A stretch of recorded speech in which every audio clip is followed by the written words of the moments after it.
জড়াইতো fibroid. তার অনেক doctor দেখাই, ডাক্তার চেঞ্জ করতেই থাকি, সমাধানে আসি না। অবশেষে ক্লিনিকে ভর্তি থাকি, মেডিকেলে ভর্তি থাকি, এরা ট্রিটমেন্ট দেয়, ছেড়ে দেয়, আবার যা তাই হয়ে যায়। এত ব্লিডিং হয়, শুরু হয় কিন্তু 15-20 দিন ধরে চলতেই থাকে, বন্ধ হয় না। ডায়াবেটিসের ভিতরে ধরা পড়ে, তারপরে শ্বাসকষ্ট আগে থেকে ছিল, মানুষ ওষুধ নিতে হয় 2 বেলা। আমার শ্বাসকষ্টের সমস্যা আমার আর হয় না, আমার কোনো ওষুধই আলহামদুলিল্লাহ আমার আর লাগে না। আসসালামু আলাইকুম, আমি মোসাম্মদ শামীমা আফরোজা খানম।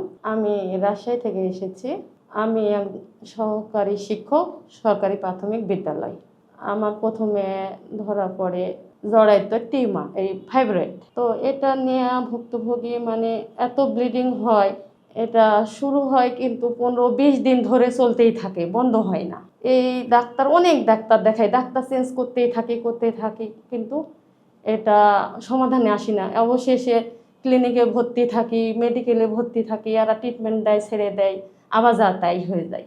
তারপরে কোনো ডাক্তার দেখা যাচ্ছে বলে যে এটা অপারেশনের বিকল্প নাই, অপারেশন করতে হবে। যখন ব্লিডিং হয় আমার এর জন্য ওষুধ খেতে হয়।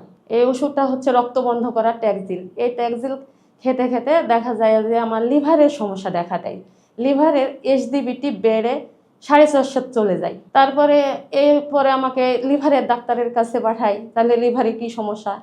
তাই লিভারের ডাক্তার বলে যে ওষুধ না বন্ধ করলে এসডিবিটি কোনো সমস্যা নাই, কিন্তু ওষুধ না বন্ধ করলে আপনার এসডিবিটি ভালো হবে না, এটা কমবে না, আপনার বিকল্প পথ হচ্ছে আপনাকে অপারেশন করতেই হবে।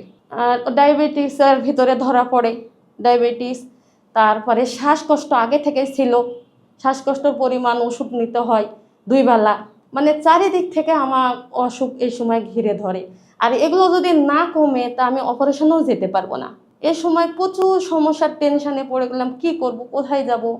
মোবাইলে হাতে ফেসবুকে দেখতে দেখতে একদিন দেখি ডক্টর জাহাঙ্গীর স্যার সাক্ষাৎকার নিচ্ছে, আমাদের রাজশাহীর মেয়ে আসমা সঙ্গে সাক্ষাৎকার হচ্ছে, এবং সে বলছে আমারও এক সেম সমস্যা, তারও ফাইব্রয়েড প্লাস বাল্কি।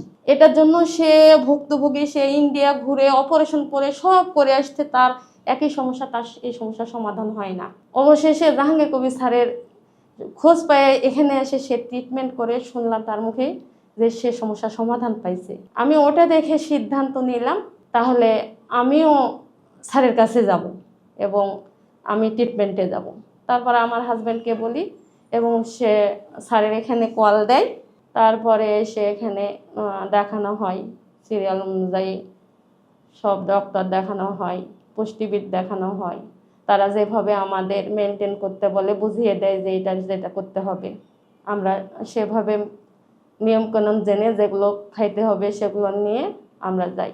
যাওয়ার 1 মাস আমরা সেভাবে আমি নিয়ম পালন করার চেষ্টা করি, যথাযথভাবে 100% করতে পারি না প্রথমে, যেমন কফি নামও বলেছিল, করি নাই। ঘাসে হাঁটা, রোদ লাগানো, তারপরে শ্বাস প্রশ্বাসের ব্যায়ামটাও আমি কখন করতে পারি না। কিন্তু খাবারের কথা যেগুলো স্যার বলেছিল, ফলমূল আপনাকে, তারপর কার্বোহাইড্রেট, রুটি, ভাত, এগুলো বন্ধ করতে হবে কিছুদিনের জন্য। ওগুলো বন্ধ করি। 1 মাস পরে ফলো আপে আসি। ফলো আপে এসে আবারও টেস্ট সব দেওয়া হয়। টেস্টের রিপোর্ট আলহামদুলিল্লাহ, যে প্রথমে এসে যে হুমায়ের ছিল 3.42, সেটা নামে স্যারের টার্গেট ছিল যে এটা হুমায়ের হতে হবে 1, সেখানে আমার 0.91 হয়। আমার ইনসুলিন 11.2 ছিল, সেটা কমে 4.5-এ আসে। আমার ব্লাড সুগার 4.7-এ আসে। এভাবে মোটামুটি আমার সব রিপোর্ট ভালো। আমার এসডিবিটি যেটা ছিল 4.5, সেটা 3.5-এ আসে। আর আমার আরেকটা যেটা হয়, এই যে ব্লিডিং যেটা হচ্ছিল অনবরত চলতে থাকে, আর এর ভিতরে কিন্তু এই 1 মাসের ভিতরে আস্তে আস্তে আমি ওষুধ সব ছেড়ে দিই। আমার শ্বাসকষ্ট আর হয় না। আমার আবার মিনিস্ট্রেশনে যেটা মাসে হয় সেটা একটানা আমার যে থাকতো 15-20 দিন, সেটা 5 দিনে 7 দিনেই ভালো হয়ে যায়, ওষুধ লাগে না। শ্বাসকষ্ট তো ওষুধ 2 বেলা নিয়মিত টানতে হতো, সেটাও লাগে না, সেটাও বন্ধ হয়ে যায়।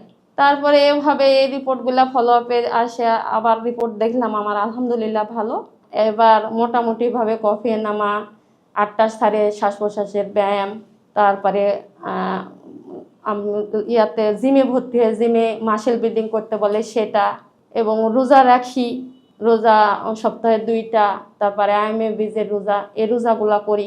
এবং মোটামুটি আলহামদুলিল্লাহ সব রিপোর্ট, সবচেয়ে বড় কথা আমার যে এইচডিপিটি 350 ছিল গত ইয়াতে ফলপে, তৃতীয় ফলপে আসে মাত্র 16তে চলে আসতে আমি এত খুশি, আমি এটা ভাষায় মানে এটা নিয়ে খুব টেনশনে ছিলাম। আমি এত মানে খুশি হয়েছি, আমার সব রিপোর্টই ভালো, সব রিপোর্ট।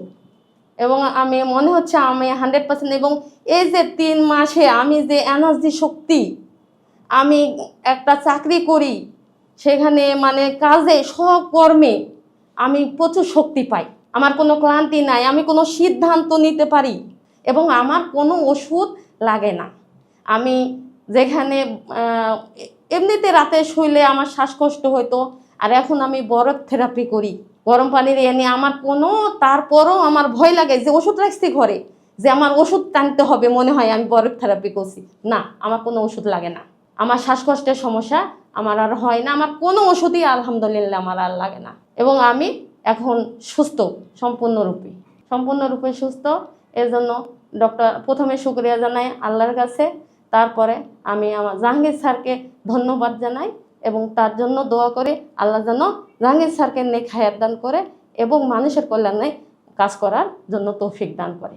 আসসালামু আলাইকুম। জেকে লাইফস্টাইল লিমিটেড, ওষুধ মুক্ত সুস্থ জীবন।